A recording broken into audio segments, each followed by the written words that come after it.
Damos la bienvenida a Silvana Vallejo, directora general del Servicio de Contratación Pública Sercop. Silvana, buenos días, bienvenida. Buenos días, Daniel, muchas gracias. Se presentaron unas reformas al COIP por parte del Gobierno Nacional para que sean analizadas por la Asamblea Nacional.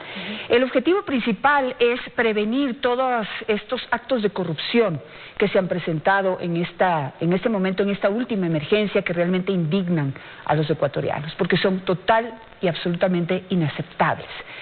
Pero luego de revisar estas propuestas, quisiera realmente preguntarles si la reforma es una solución a la falta de ética de las personas.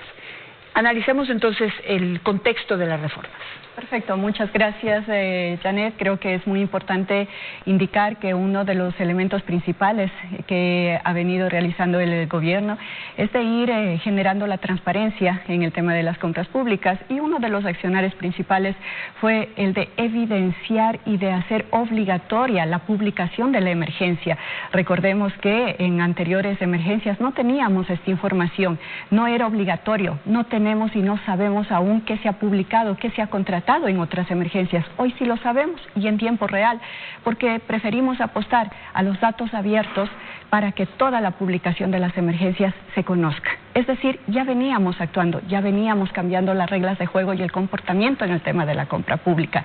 Es así que si uno accede a datosabiertos.compraspublicas.gov.es, yo tengo aquí la lámina, uno puede ver en detalle qué es lo que han comprado las entidades a nivel nacional, por la emergencia, a nivel de proveedor, y hasta el momento se ha comprado 132 millones de 800 entidades, y no solamente eso, sino que contribuimos con datos y parámetros en donde a través de lo denominamos grafos, nosotros ya vamos conociendo qué proveedores están proveyendo a qué entidades contratantes y a qué precios.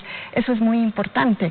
Y toda vez que se ha ido detectando estas irregularidades, en donde hemos puesto al escrutinio público, es decir, no solamente nos hemos encargado con las entidades de control, hemos invitado a los medios de comunicación, hemos invitado a los ciudadanos a que sean parte de estas denuncias. Siendo así, toda vez que se tiene la información, hemos hecho otro de los análisis, una propuesta a la reforma de compras públicas y también tipificar el tema de delitos.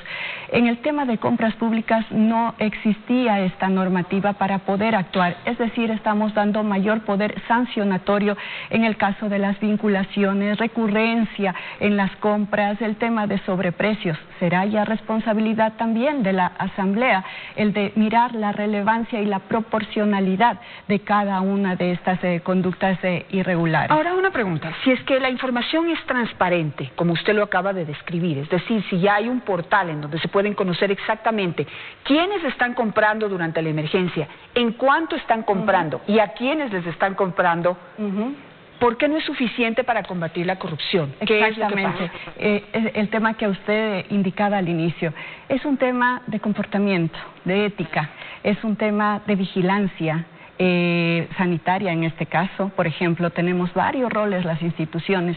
Es un tema también de sanción, es un tema de normativa. La normativa no nos alcanzaba para sancionar, ¿sí? Pero también es un comportamiento que lo hemos transparentado. Hemos dicho, no vamos a ocultar la información. Ahora es obligatorio publicar. Desde el momento en que el presidente decretó la emergencia, el 16 de marzo, ya era obligatorio y hemos normado de varias maneras, resolución 104, 105, para que los servidores públicos sepan cómo realizar las compras en emergencia. También hay desconocimiento, también hay corrupción. Son varios elementos en los cuales se está actuando. Y justamente en esta ley que se está enviando a la Asamblea, uno de los elementos también es que todos los equipos dedicados a la contratación pública sean certificados y capacitados. A veces desconocen de este procedimiento y hacen malos procesos. Entonces es una serie de causales por las cuales se tiene que actuar.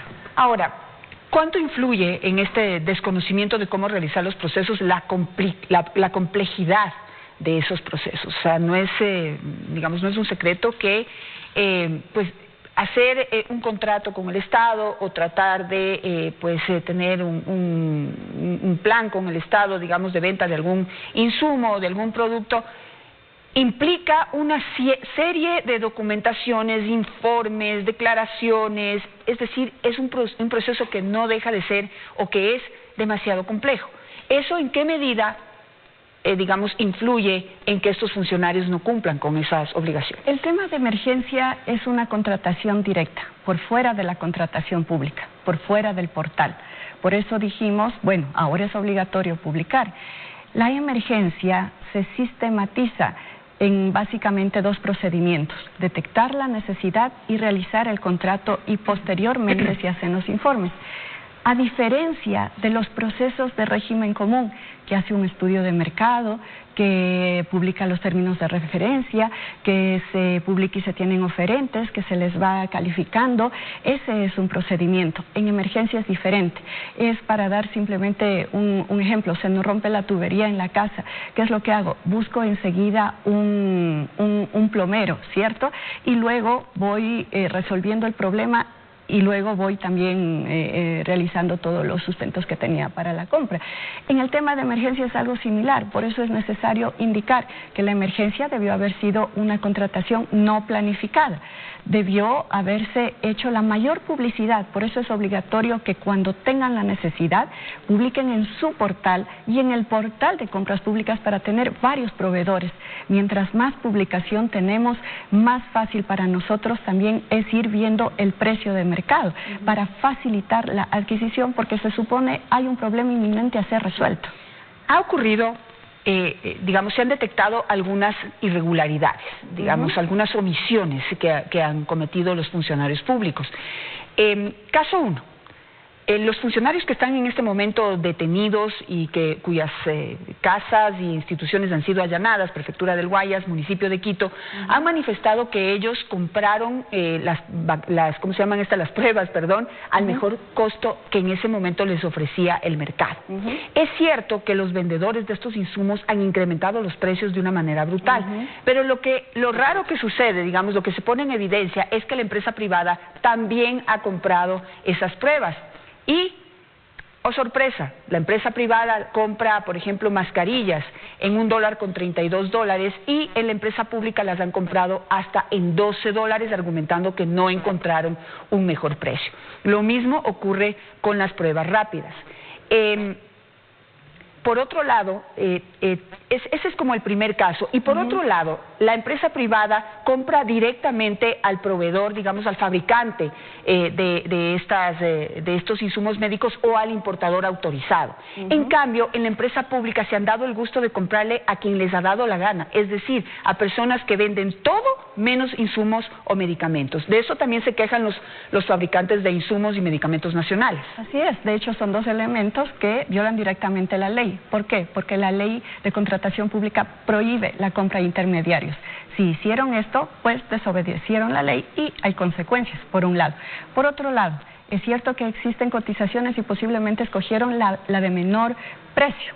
Puede ser, pero la cotización es uno de los insumos del análisis de mercado que tiene que hacer el servidor público. También debe ver si era más barato comprar al distribuidor autorizado, ¿cierto? Mirar en la página de internet, ver si era más barato posiblemente realizar una importación directa, etcétera, tal como manda la resolución 88 de compras públicas. Es decir, existe una gama de acciones que también debió haber cumplido el servidor público. Toda vez que no se cumplió, la consecuencia está en los sobreprecios, la consecuencia está en que realizaron una mala selección y una mala selección del mejor costo. En contratación pública es el mejor costo, es decir, precio y calidad. Y en emergencia también se tiene que ver la oportunidad de compra. Todo eso se tendrá que demostrar. Y eso ha sido evidente gracias a que tenemos información en tiempo real de lo que está realizando en emergencia. Es decir, el gobierno ha sido el primero en denunciar. Claro, pero esa información en tiempo real a mí me diría, en la lectura del de la disposición,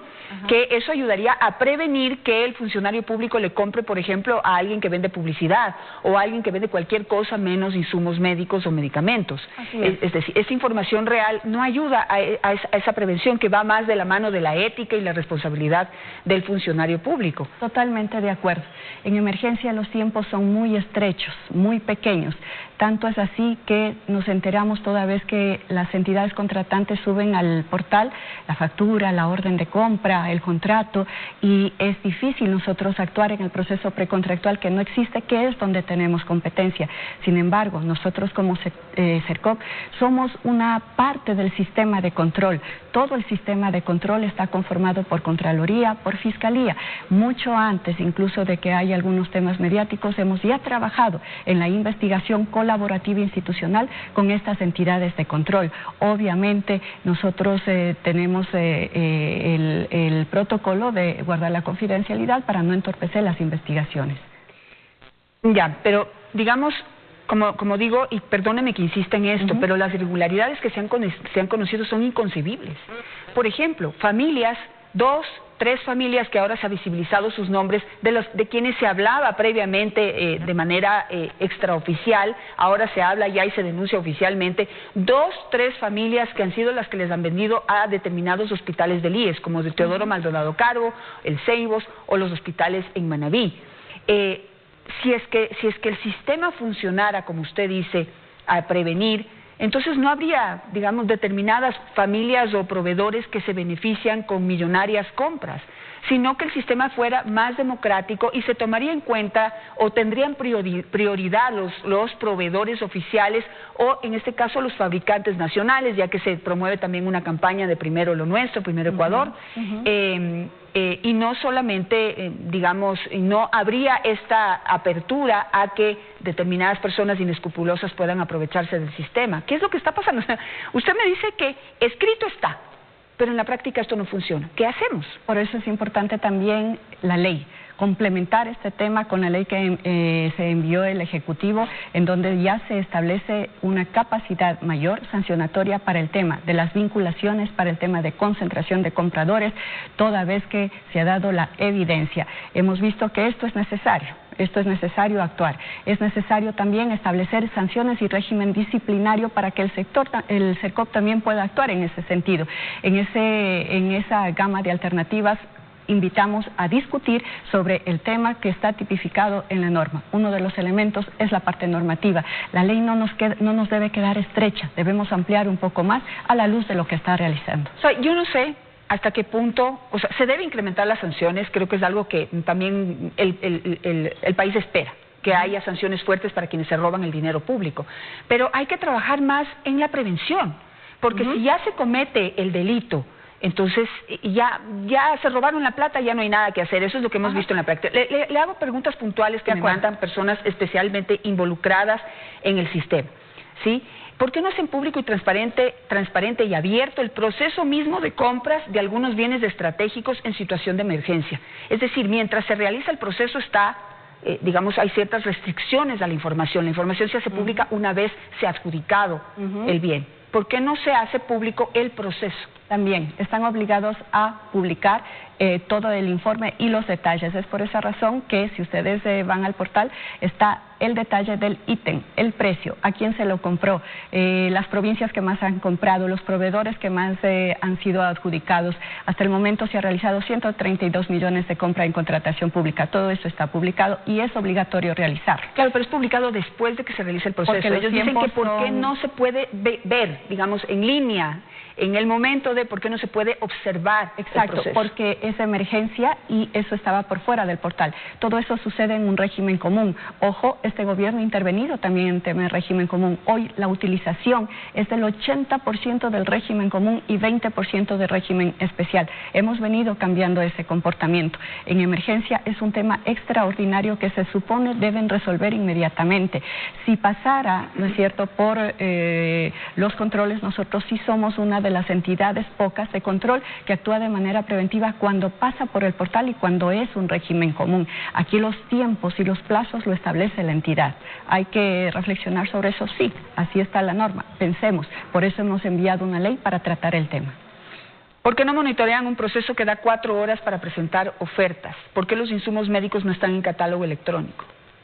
Los insumos médicos estaban en catálogo electrónico, sin embargo, debido a esta emergencia y debido a que los proveedores solicitaron salir porque no tenían materia prima y podían ser declarados contratistas incumplidos, salieron del catálogo. No obstante, toda vez que existe el decreto 1033, en donde estamos promoviendo el sistema unificado de compra de medicamentos para tener medicamentos al alcance de todos, está establecido que tanto los medicamentos del cuadro básico cuanto los insumos y bienes estratégicos se encuentren catalogados y se pueda realizar una subasta. Hacia allá vamos, y es decir, vamos a eliminar las diferentes maneras que hacen las contrataciones de 700 unidades médicos. Será una sola modalidad y por una sola planificación. Es así que estamos trabajando en ese proyecto. Ahora, en todas las reformas que se están planteando, se apunta hacia el precio, ¿sí? O hacia la prevención de que, en este caso, de que no se compre a personas que no están involucradas en el sistema. Pero no se habla de la calidad, que esa ha sido mi pelea desde hace años. Es decir, que el sistema se fija en el precio más bajo, que en la práctica hoy no está sucediendo, pero digamos que el sistema está creado para comprar el medicamento más barato, pero no el medicamento de mejor calidad. Yo estoy muy consciente del tema de la calidad y a mí me parece que la compra de un bien, cualquiera que sea esto, mucho más en medicamentos, el mayor costo es la compra de la no calidad. Es el peor costo que puede tener el Estado. En ese sentido, en la ley de contratación pública se compra el mejor costo, que es precio y calidad. En el tema, tal vez lo hace referencia al tema de la subasta, no se elige el menor precio.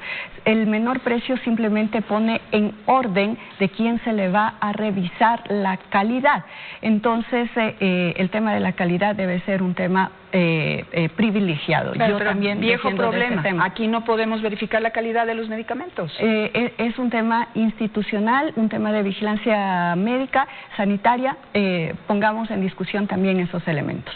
Ahí hay que hacer inversiones porque se debería poder verificar que lo que nos venden es lo que dicen. Exacto. Y que la calidad de esos medicamentos no solamente cumple con la calidad, sino que va a tener los defectos en la persona que va a consumir ese medicamento. Por eso las asociaciones de pacientes pelean para que se les dé siempre el medicamento de marca, porque el medicamento de marca es el que tiene los estudios que de alguna manera determinan o garantizan que se va a tratar de manera eficiente su enfermedad. Que son costosos, sí, que hay mafias, no de todos, por favor, no de todos, pero que hay mafias detrás de la venta de medicamentos, también es cierto. Pero que hay gente que es ética y que vende medicamentos de calidad, que son los que más le convienen y los que más necesitan los pacientes ecuatorianos, eso también es cierto. Y que no siempre los compramos, también es cierto. Totalmente de acuerdo. Por eso es importante lo que estamos implementando en el sistema unificado de medicamentos, el tema de la trazabilidad, para conocer en tiempo real qué medicamento, quién lo está proveyendo, qué registro sanitario tiene, ¿no? Cuándo es lo que se está dando y quién lo consumió, quién lo recetó. La idea es poner y utilizar lo que se llama los diferentes códigos, que sea portable y poder conocer en tiempo real nuevamente. Hacia allá vamos. Creemos en la tecnología como proceso de transparencia y estamos trabajando de la mano del ARS y de la red de salud para que los medicamentos tengan ese código que nos permita verificar en tiempo real y sea, así como hoy en emergencia, a conocimiento del público qué es lo que se está realizando. Estamos haciendo. Se hizo un cambio importante y quiero que usted me explique cuál es el sentido. Digamos, para evitar la corrupción, se eliminó la posibilidad que los hospitales hagan sus compras directamente, es decir, que determinen las necesidades de acuerdo a lo que hay en sus bodegas, lo que hay en stock dentro de sus instituciones y puedan comprar directamente los medicamentos que están en la lista o que están en los catálogos electrónicos que determina el CERCOP en conjunto con el Ministerio de Salud Pública. Pero ahora se cambió esto, porque ese era un sistema que permitía corrupción. Se lo demostró en el Teodoro Maldonado Calvo como el hospital en donde más se evidenció este problema. Entonces ahora se formó o se va a formar algo así como una junta, digamos una comisión, usted explíqueme de qué se trata, que ahora va a ser la encargada de hacer las compras para distribuirlas a todos los hospitales. ¿Cómo me garantiza que ahí no va a haber corrupción? Hay un elemento importante que hay que entender. Por un lado, El sistema actual hace que todos los días 700 unidades estén comprando medicamentos, todos los días. Eso hace que tengamos en el año alrededor de 400,000 procesos de compra de medicamentos, todo el tiempo, únicamente por el tema de subasta. Más allá hay otros procedimientos, incluso adquisición de medicamentos por convenios de pago, por ejemplo, ¿no? Sin embargo, hay un elemento central donde no se tenía control, es el manejo de las bodegas. Es el manejo del inventario, es la distribución de los medicamentos. Si bien existían medicamentos que llegaban hacia los hospitales, no sabíamos luego cuál era la distribución y ahí es la corrupción, es ahí donde vamos a actuar. Es decir, para que el tema logístico sea externalizado por alguien experto en el tema de medicamentos y poner trazabilidad, que se controle los inventarios, quitamos la capacidad de los hospitales, uno, de hacer compras desordenadas, no planificadas, sino que se va a tener una planificación por este comité, ¿no es cierto? Y por otro lado, el manejo de inventarios, de tal manera que sí vamos a conocer de manera inteligente y ayudados de la tecnología, como lo hacen ya los hospitales privados aquí, como lo hacen otros países, para que no haya caducidad de medicamentos, por un lado, excesivo, que se pierdan los medicamentos y por otro lado esto también genera una disminución del gasto del bolsillo del paciente. ¿Por qué? Porque este es un país que invierte bastante en salud, pero también el gasto en bolsillo es alto, debemos disminuir ese tema. Es por eso que tenemos que actuar en las dos cosas, distribución y logística, manejo de inventarios, y lo otro, una compra unificada. Es así como se pretende controlar. ¿A partir de cuándo se establecería este sistema y qué se necesita, esta reforma se necesita para poder poner en práctica este sistema que usted describe? El detonante fue el decreto ejecutivo 1033 que salió el 5 de mayo, con eso ya estamos trabajando, se necesita hacer una adecuación de norma secundaria, luego se llamará una licitación corporativa para elegir al operador logístico. Luego viene la subasta y luego viene la adjudicación. Pensamos que a finales del año esto podría estar operativo. Este tema no surgió de la noche a la mañana, se vino trabajando, vamos alrededor de un año trabajando con entidades públicas, entidades privadas para ver la mejor manera de combatir la corrupción en un tema primordial que es la salud. Habría que ver quiénes integran esta comisión. Así es. La responsabilidad sobre ellos y la posibilidad de que permee la corrupción hacia esa comisión está allí. No quisiera poner en duda de que eso pueda funcionar, ojalá, pero sí habría que ver quiénes integran eso y que no con mucho gusto, les invitamos a ser parte del proceso. Nos encantará que todos estén mirando el proceso. Es lo mejor para el país. ¿Cuándo se presentarán estas reformas? La reforma, toda vez que hay el decreto ejecutivo, pensamos aproximadamente que ya en unos 15 días empezarán las reformas. Estamos trabajando constantemente en eso, lo venimos haciendo y eso ya está casi listo, ¿no? Entonces, les invitamos a todos a ser parte de esto. Perfecto, gracias, Silvana. Simplemente destacar que no importa cuántas reformas se hagan, no importa cuántas leyes tengamos, no importa cuánta cárcel implique el no cumplir con esos reglamentos. Si la ética y la moral de las personas que están en el servicio público no es la que se respeta y se corrige, entonces vamos a seguir teniendo este tipo de problemas. Hoy se ha demostrado, la empresa privada compra todos estos insumos médicos para poder ayudar a solventar los problemas de salud pública en precios ínfimos comparados con los que en el mismo tiempo y durante la misma emergencia compran los funcionarios públicos. Y la corrupción, señores, no es solamente de la gente de alto nivel, no es solamente de los funcionarios que están en alto nivel. Aquí tienen mucho que ver los mandos medios y los mandos bajos también. En la corrupción están involucrados todos. Y de nosotros, los ecuatorianos, todos en conjunto, depende el poder combatirlas. No se presten para hacer estas ventas y estas compras, no se presten para eso, porque se están perjudicando ustedes, están perjudicando a nuestro país y en este momento quienes más golpeados están son quienes más necesitan esas medicinas y esos insumos. Es lo que puedo decir. No sé si las leyes logren corregir el comportamiento de la gente. Eso ya depende de cada uno de nosotros. Gracias, Silvana. Vamos a estar observando todo lo que suceda. Ojalá se logren corregir estos problemas que tenemos. Vamos a un corte comercial.